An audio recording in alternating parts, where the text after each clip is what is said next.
Fez, you also put another story up, and this is the one that's been a lot of fucking TV play the last couple days. You got it from the New York Post. That's about the woman who gave her kidney away. Yeah, she worked at a car dealership. This is a company that has a lot of car dealerships. Her boss needed a kidney. What she did was she donated hers. She wasn't a perfect match for her boss, but she donated hers so her boss could move up on the waiting list. So the boss gets a new kidney. The woman goes back to work. The boss comes back to work. And the woman says that her boss just completely turned on her, was nasty to her, berated her, had her transferred to another dealership 50 miles away, wouldn't pay her for overtime, and when she complained, she got fired after giving this woman a kidney, basically saving this woman's life. So now she's suing the company. On what grounds? I gave you a kidney?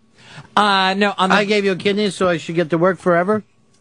Why don't you sue for this? Sue her parents for raising a rube. Why do you give a fucking kidney to somebody that doesn't even like you?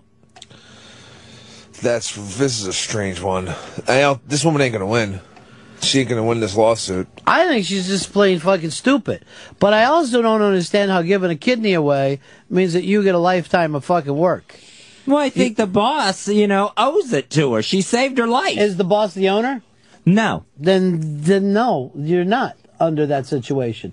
That would be like me going, hey, Rob Cross, I fucking get weed for you, so you always have to keep me hired here. Don't you fuck me over. He works for the company as well as me.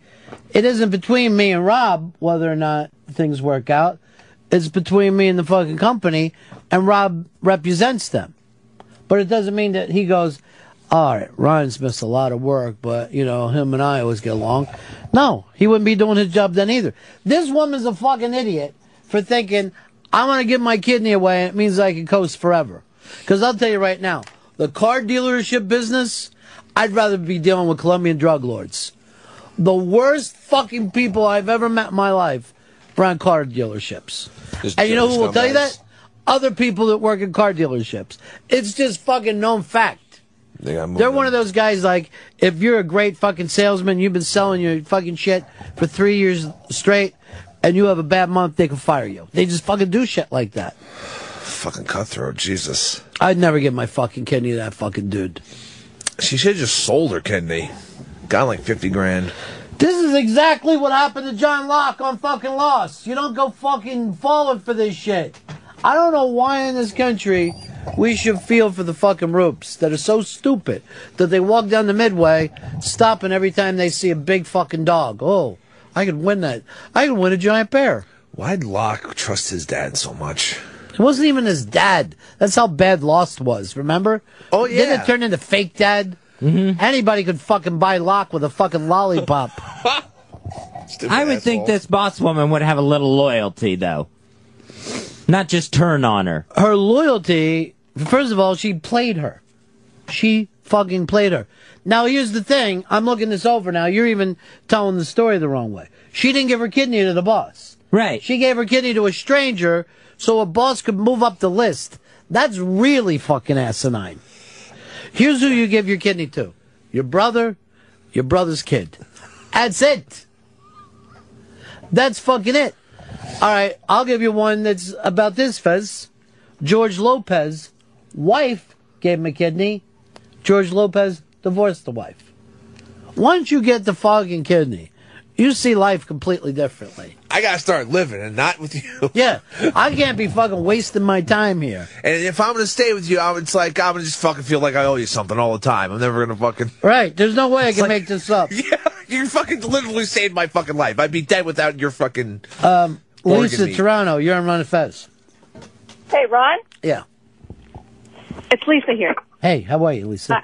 Good, thanks. How are you? Good. Yeah, so about 10 years ago, a girlfriend who I knew needed a kidney, I gave it to her. There was about 10 people in the running, and to give it to her, I guess everybody wanted to be a Karen donator.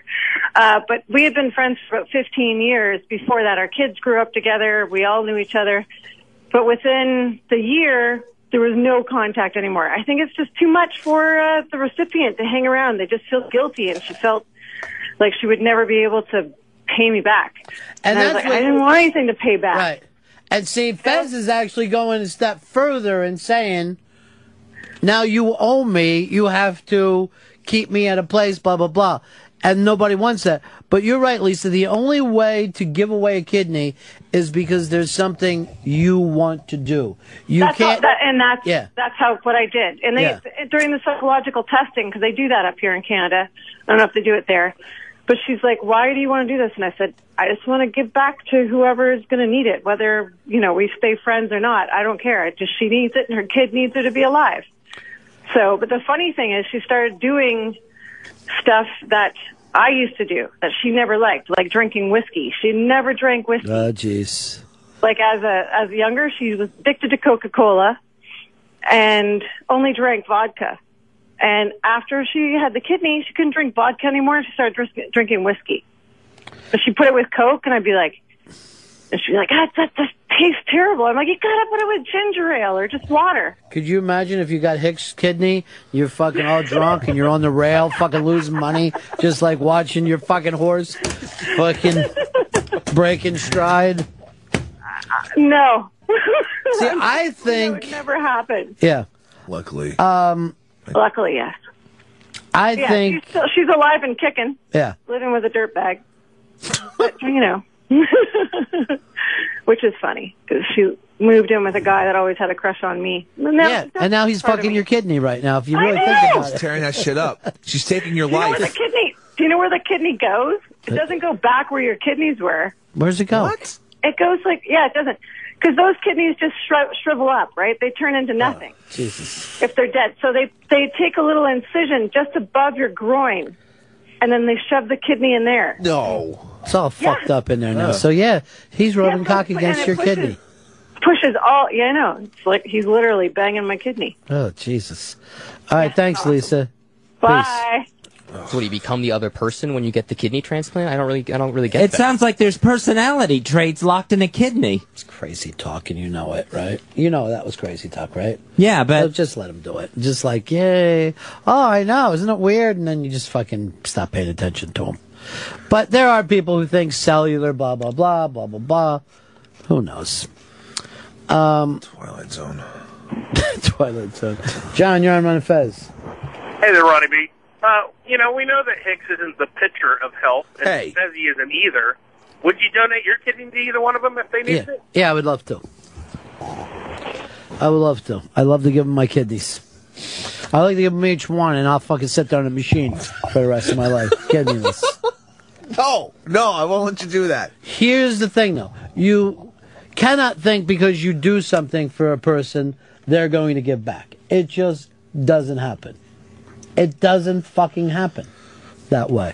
And you have no right to even hold that up over their head. Look, in a few years we'll be able to grow fucking organs anyway, so we're going to have to stop dealing with this bullshit fucking... Do you really believe that? Yes, I we're gonna believe have that. Petri fucking dish organs. They're going to bang out some stem cells, and they're going to be able to fucking create perfect recreations of organs. And then we can just stop with this whole donor list bullshit. Can I tell you something, though? The fucking machines will destroy us before then. Oh, God.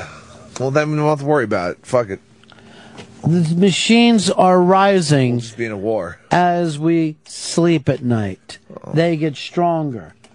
Art Vandelay in Pittsburgh. Art, buddy. Lost you. Murph, you're on Fez. Hey, boys, just a quick quirky fact about transplants. A lot of people who have transplants, their taste buds change. It's just part of the transplant process. Yeah, well, I guess there's all these new cells in your body, blah, blah, blah. I said blah, blah, blah twice, so I'm trying to come to... You're telling something really fucking disinterests me, the mythology of it, when I just like, yada, yada, Anyway, that's the story. That this woman, she really was stupid to give her kidney to a boss. Seems like stepping over a boundary. How, is she best friends with her boss? I mean, it's not blood. You know Bladder would be down here trying to get a kidney if he could. Good luck. But you know at the end of the day, Bladder's going to be Bladder. You can't get around that. That's, you You can't act like now that he gave me a kidney, me and him are going to go fishing together. It's what up, lads. Everybody falls back the way they were before. It's the weekend, dog. Let's go. Party time, dude. Blah, blah, blah, blah, blah, blah, blah, blah, blah, blah. Yeah. Transplants.